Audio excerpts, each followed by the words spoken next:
Hello dear aspirants, welcome to Agastya Education. Myself Engineer Piyush Mahajan as a faculty at Agastya Education Jammu. जैसे कि आप सब जानते हैं कि हमने JKSSB अकाउंट्स असिस्टेंट की ऑनलाइन सीरीज शुरू की है, तो उसमें हम जो हमारा सिलेबस दिया हुआ है गवर्नमेंट ने, उसमें जो हम पहला टॉपिक है general knowledge with respect to J&K, आज से हम उसकी ऑनलाइन सीरीज शुरू कर रहे हैं। तो उसमें हम पहले जो डिस्कस करेंगे वो होगा अबाउट आर्टिकल 370, जो काफ़ी हिटी टॉपिक रहा हुआ है। इसमें काफ़ी ज़्यादा क्वेश्चंस पूछे जा सकते हैं क्योंकि ये बहुत ही रिसेंट टॉपिक रहा है J&K का। बाकी ज्योग्राफी, J&K की पॉलिटिक्स, ये तो फिक्स पार्ट है, इसमें से क्वेश्चन तो फिक्स्ड ही आएंगे। लेकिन जो करंट अफेयर्स के रिगार्डिंग क्वेश्चन थे, जैसे J&K की पॉलिटी में क्या चेंजेस हुए, या J&K की कॉन्स्टिट्यूशन, इंडियन कॉन्स्टिट्यूशन में क्या चेंजेस हुए विद रिस्पेक्ट टू J&K, तो वो काफ़ी ज़्यादा क्वेश्चंस पूछे जाते हैं। तो उसी में से एक टॉपिक है आर्टिकल 370। तो चलिए शुरू करते हैं आज का टॉपिक। पहले हम देखेंगे कि आर्टिकल 370 बेसिकली कहता क्या है, इसमें क्या क्या प्रोविजंस थे जो अब इंडियन गवर्नमेंट ने या पार्लियामेंट ने हटा दिए हैं, या आर्टिकल 370 वापस ले लिया है। इनिशियली क्या क्या इसमें प्रोविजंस थे वो देखते हैं। देखिए, जो पहला इसमें प्रोविजन था वो था आपका टेम्पररी प्रोविजन, दैट इज जो at the time of independence, जब आर्टिकल 370 कॉन्स्टिट्यूशन में डाला था, तो उसमें महाराजा हरि सिंह के साथ सेंट्रल गवर्नमेंट ने ये प्रॉमिस किया था कि ये आपका टेम्पररी प्रोविजन होगा, यानी ये थोड़ी देर बाद हटा भी सकते हैं। ठीक है, basically it is a temporary provision article 370। Next, provisions of Indian constitution not applicable to J&K। कोई भी अगर प्रोविजन है या कोई भी अगर संविधान में अगर हम जो भी प्रोविजंस हैं वो J&K को डायरेक्टली इंप्लीमेंट नहीं होते, ये भी आर्टिकल 370 में कहा हुआ है। यानी अगर कोई भी अगर राइट है, फंडामेंटल राइट है इंडियन कॉन्स्टिट्यूशन में, वो J&K के नागरिकों को उपलब्ध नहीं है। ठीक है, यही उसने कहा provisions of Indian constitution not applicable to J&K।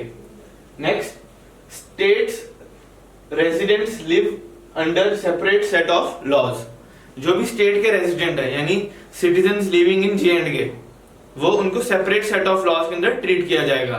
Separate set of laws में जैसे स्टेट की अपनी पॉलिसीज होंगी, अपने उनसे लॉज बनाए होंगे, एक्सेप्ट फॉर द लॉज जैसे कि फाइनेंस, डिफेंस, एक्सटर्नल अफेयर्स, ये सब जो मेन मिनिस्ट्रीज हैं वो सेंट्रल गवर्नमेंट होल्ड करेगी।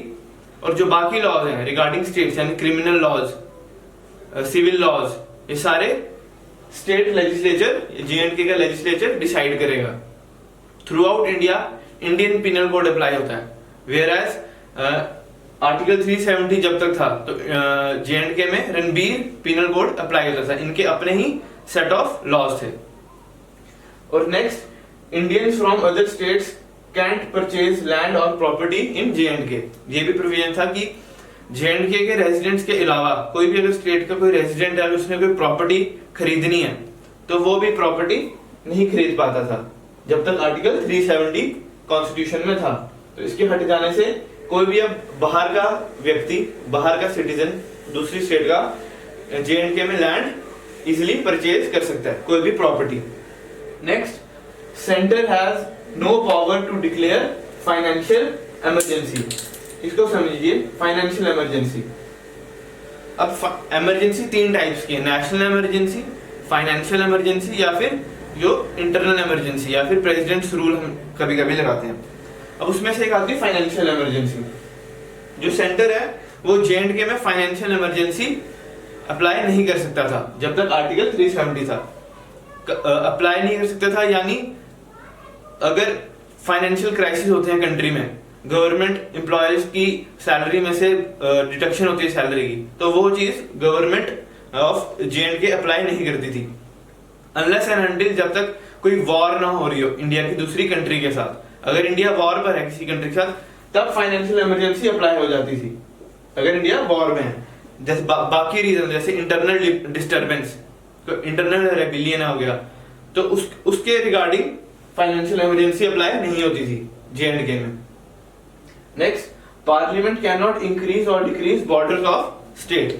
जो सेंट्रल गवर्नमेंट है या जो पार्लियामेंट है वो J&K के बॉर्डर्स इंक्रीज या डिक्रीज नहीं कर सकता था आर्टिकल, जब तक आर्टिकल 370 था, या उसका कोई नाम भी नहीं दे सकता था। जैसे पौंडीचेरी का नाम पुडुचेरी कर दिया, तो वैसे ही जब तक आर्टिकल 370 था तो इंडियन पार्लियामेंट जो था वो J&K का नाम भी चेंज नहीं कर सकता, यहाँ तक कि उसके बाउंड्रीज और एरियाज भी चेंज नहीं कर सकता था।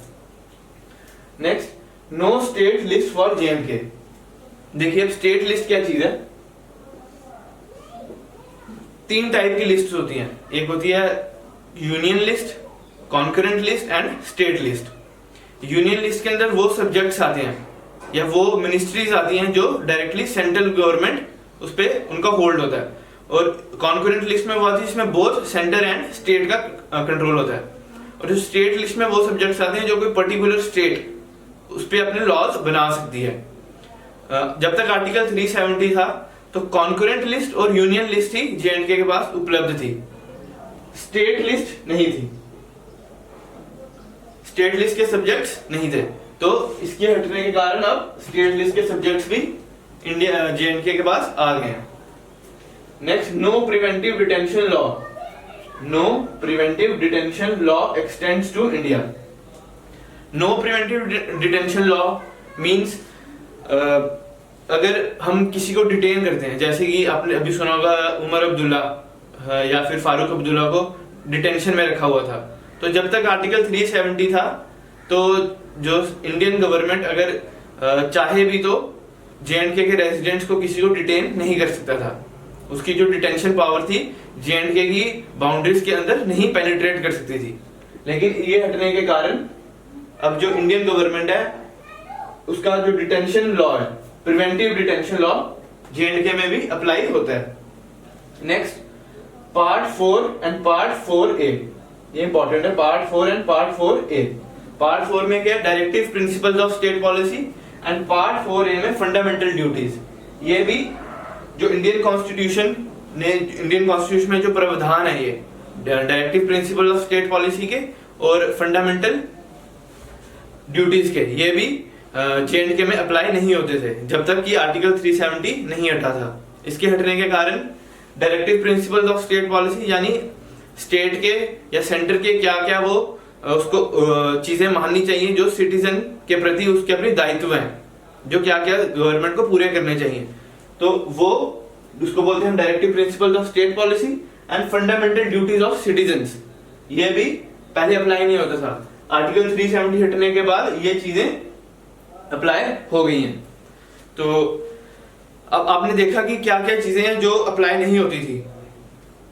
अब इन सब के कारण कुछ चेंजेस भी आए हैं। अब क्या चेंजेस आए हैं आर्टिकल 370 के बाद? ये तो था बिफोर आर्टिकल 370 की हटने के बाद क्या क्या चेंजेस आए हैं। ये थे आर्टिकल 370 के जो पहले, जब तक आर्टिकल 370 एग्जिस्ट करता था तब तक ये चीजें J&K में थी। अब आर्टिकल 370 हटने के बाद कुछ पर्टिकुलर चीजें आपके साथ डिस्कस करूंगा मैं। उसमें से पहली चीज है नो ड्यूअल सिटीजनशिप। पहले J&K के सिटीजन्स को ड्यूअल सिटीजनशिप थी, वो इंडियन सिटीजन्स भी थे और J&K के भी सिटीजन्स भी थे। लेकिन इसके कारण क्या हो गया, अब जो वो सिर्फ इंडियन सिटीजन्स ही रहेंगे। दूसरी, पहले J&K का अपना फ्लैग था, नेशनल फ्लैग, अब वो हट गया है। अब एक ही ट्राई कलर तिरंगा, वो भी J&K का इकलौता फ्लैग रहा है। दूसरा, पहले कोई लैंड बाय नहीं कर सकता था J&K में, लैंड एंड प्रॉपर्टी, लेकिन ये हटने के कारण लैंड और प्रॉपर्टी बाय कर सकते हैं। दूसरा, कोई सेपरेट लॉज नहीं होंगे, जैसे मैंने आपके साथ डिस्कस किया रणबीर पेनल कोड था, अब वो हट गया तो Indian penal code he residents of J&K के लिए अप्लाई होगा। नेक्स्ट, जैसे डायरेक्टिव प्रिंसिपल्स और फंडामेंटल ड्यूटीज, ये भी अब हर सिटीजन ऑफ J&K को मिलेगी, directive principles and fundamental duties. Parliament J&K का बॉर्डर इंक्रीज या डिक्रीज कर सकता है, ठीक है, पहले ऐसा नहीं था। इसी के कारण क्या हुआ, अब दो J&K को डिस्ट्रीब्यूट कर दिया लद्दाख में और J&K में, दो यूटीज बना दिए हैं। ठीक है, इसका ये प्रावधान है। और फाइनेंशियल इमरजेंसी भी इंडियन पार्लियामेंट अब इंप्लीमेंट कर सकता है। और जो हमारा जो एडमिनिस्ट्रेटिव सेटअप रहेगा J&K में, वो वैसा ही रहेगा जैसा पौंडीचेरी में है।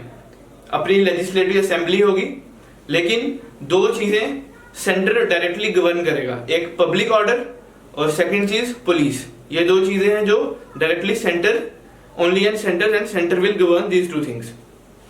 कौन कौन सी? Public order and police. तो यही था आज के लेक्चर में। ये डिस्कशन थी आर्टिकल 370 की। इसमें क्या क्या आपको प्रोविजंस मिलते थे और क्या क्या इसके हटने के बाद J&K के लिए क्या क्या प्रोविजंस और मिले हैं। ठीक है, इसकी जो मेरे लेक्चर की PDF है ये आपको हमारे चैनल टेलीग्राम चैनल पे मिल जाएगी। टेलीग्राम चैनल पे टेलीग्राम आप ऐप डाउनलोड करेंगे जब प्ले स्टोर से, वहां आपको एक ऐप मिलेगी टेलीग्राम, सर्च करेंगे, उसमें आप सर्च कीजिएगा अगस्त्य एजुकेशन, अगस्त्य एजुकेशन। उसमें आपको इस लेक्चर की PDF मिल जाएगी जो आपको पढ़ना होगा। आप नोट्स या फिर मटेरियल जो होगा इस लेक्चर के रिगार्डिंग ये आपको उस चैनल पे मिल जाएगा। तो उस चैनल पे भी आप जरूर हमें सब्सक्राइब करें, टेलीग्राम के चैनल पे। वहां से आपको इन लेक्चर्स की PDF मिल जाएगी और आपके लिए इजी होगा उनको पढ़ना। आई होप आपको ये वीडियो यूजफुल रही होगी। अगर आपको ये वीडियो यूजफुल लगी है तो हमारे चैनल को जरूर सब्सक्राइब, लाइक एंड शेयर कीजिए, और जो आपके फ्रेंड्स हैं उनके साथ भी शेयर कीजिए जो JK SSB अकाउंट्स असिस्टेंट की प्रिपरेशन कर रहे हैं। Thank you.